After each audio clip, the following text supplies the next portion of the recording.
Salut, aujourd'hui on revient vers vous avec le fils d'un conseil en recrutement. Le fils d'un conseil en recrutement, qui ça peut être? Il n'est pas que fils d'eux, c'est Franck, Franck Louvrier. Bonjour Franck. Bonjour.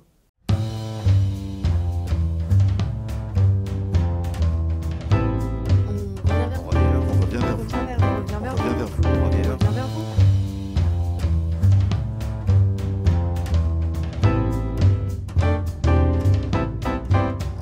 C'était le métier de mon père. Dans les années 70, il a été l'un des pionniers du conseil en recrutement. Il avait créé une agence qui s'appelait Capfort. Il dépensait un temps extraordinaire à rencontrer les gens, à parler avec eux, à essayer de trouver le bonhomme à la bonne place. Et ça, c'est très difficile. Et c'est bien de voir son père travailler, parce que c'est un métier qui est difficile à expliquer. Un souvenir de recrutement où tu étais candidat? Le premier, c'était dans une petite agence d'événements en province, où la première question qu'on m'a posée, c'était « Est-ce que vous avez la passion de faire ?» Alors, je dis bah, « Oui, bien sûr, quand on est jeune, étudiant, on a envie de faire. » Et puis, bah, très bien, bah, on commence maintenant. Ça a été comme ça. Alors, il y a un entretien qui a marqué ta carrière professionnelle quand même, avec un certain Nicolas S. Ça a été une rencontre en 1997. Un jour, il m'appelle et il me dit... Il m'appelait parce que j'étais dans l'étage en dessous, lui l'étage au-dessus. Et il m'appelle et il me dit « C'est vous, Franck Louvrier ?» Je dis « Oui, oui, bien sûr. Est-ce que ça vous dit de travailler avec moi ?» Et je lui réponds « Ah oui, beaucoup. » Eh bien très bien, on commence maintenant et on se tutoie. C'était juste après la dissolution. Et je pense qu'il cherchait quelques collaborateurs. Des passionnés aussi, parce qu'en fin de compte, c'était ça. Il fallait être passionné. Mais comment tu l'as recruté, toi?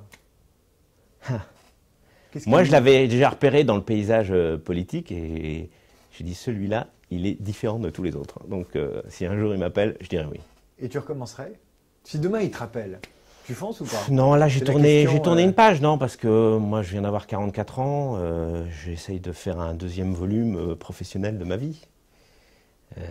Et donc, j'ai mis le premier volume dans la bibliothèque. Puis maintenant, j'ai essayé d'écrire le deuxième volume. Donc, c'est autre chose. Tu as été recruté, et puis à ton tour, tu as dû recruter à la fois pendant l'épisode Sarko, peut-être ici déjà. Qu'est-ce qui se joue avec toi en entretien de recrutement? À quoi tu fais attention, toi? Pour prendre une bonne décision, il faut avoir des profils différents. Et surtout, être ouvert intellectuellement, c'est-à-dire ne pas se mettre de limites. Ne pas dire « je veux quelqu'un parce qu'il a tel profil » ou « je veux quelqu'un parce qu'il a tel profil ». Non, je veux quelqu'un parce que je sens qu'avec cette personne, je vais pouvoir construire. Quel est le détail qui tue avec toi? Quels sont les profils avec lesquels, a priori, ça va pas le faire? Ah, la politesse. Ah oui? Ah ouais. Je pense que les gens qui n'ont pas une certaine forme de respect d'autrui, ça va pas. Vous pouvez être d'accord ou pas d'accord avec les gens, avoir des positions différentes, mais il faut que ça se fasse dans un climat serein, et ça, c'est important. On n'est pas là pour claquer des portes. Qu'est-ce que tu as appris professionnellement en 97-2012, en 15 ans de collaboration avec Sarkozy? Pas de lui ou de la politique, mais du métier, du truc qui va te servir, et même sur toi-même. Oh, il y a, à mon avis, la règle d'or, peut-être, c'est qu'il n'y a pas de place à l'improvisation. Dans un métier comme le nôtre, il n'y a pas de place à l'improvisation. Comme on dit toujours, préparation difficile, guerre facile. Eh bien, quel que soit l'événement qu'on organise, il y a toujours des problèmes qui peuvent arriver, mais il faut qu'il n'y en ait aucun dans la préparation. Donc voilà, c'est ça, c'est pas de place à l'improvisation dans tout ce qu'on peut organiser. 3 conseils que tu donnerais à quelqu'un qui est impressionné et qui va passer un entretien de recrutement avec un recruteur, comme a pu l'être ton père ou son futur patron? D'abord, ils doivent savoir où ils vont. Ouais. Ils doivent connaître leur interlocuteur. Ça, c'est déjà au moins 2 éléments indispensables. Et puis après, c'est très difficile à faire, mais c'est facile à dire. Il faut être le plus naturel possible. Et puis il faut montrer qu'on a envie. Parce que si on ne montre pas qu'on a envie, avec le temps, on ne risque pas du tout d'avoir envie. Donc voilà, je pense que c'est tous ces éléments-là qui rentrent en ligne de compte. Quel est le défaut que tu n'as pas? Le défaut que je n'ai pas? C'est compliqué comme question. Sans doute, trop organisé. Trop organisé. C'est un défaut, ça? Bah oui, parce que parfois, ça enlève un petit peu de folie. Quelle est la qualité professionnelle que tu aimerais acquérir? Une lacune ou un truc que tu n'as pas assez travaillé? Plus d'originalité. Ça, c'est pas une qualité professionnelle, c'est une histoire de tempérament. Mais c'est important dans le métier. Non, la qualité professionnelle que j'aimerais avoir, c'est avoir encore plus d'attention.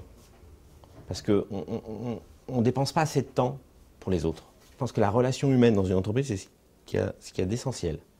Et c'est pour ça que c'est une de mes préoccupations majeures. Que sont devenus ceux de la cellule com de l'Élysée que tu chapeautais? Ça a été ma première préoccupation après être parti de l'Élysée, c'était de savoir où les uns et les autres allaient et si je pouvais les aider. Je m'en suis occupé. Il en reste encore quelques-uns à placer, mais je les suis avec beaucoup d'attention. On a commencé par ton père, qui n'est plus. On finit avec ton père. Qu'est-ce qui t'a transmis ton père, ce chasseur de tête conseil en recrutement? Est-ce que quand il pense aujourd'hui, tu te dis, bah, tiens, mon père m'a laissé ça? Je crois qu'il m'a laissé l'écoute. Comme c'est quelqu'un qui écoutait beaucoup, pour comprendre, justement, pour trouver l'être idoine, je crois que ça, c'était très important. Prends ton temps, écoute les gens, et après, tu te feras une idée. Tu te feras une idée de ce qu'ils sont, de ce qu'ils sont capables de faire. Et il ne faut pas être économe sur son temps en la matière. Et ça, c'est vrai que c'est important. Et lui, il prenait beaucoup de temps pour écouter les gens. Tu as une question fétiche en entretien de recrutement ou en entretien? Enfin, quand tu veux connaître quelqu'un, est-ce que tu as une question qui revient? Pourquoi vous voulez venir ici? Qu'est-ce qui vous intéresse? Une question très ouverte. Oui, mais c'est intéressant de savoir comment est-ce qu'on l'aborde, justement. C'est plus l'approche de la réponse qui m'intéresse que la réponse en elle-même. Merci Franck Louvrier. Merci d'être venu ici.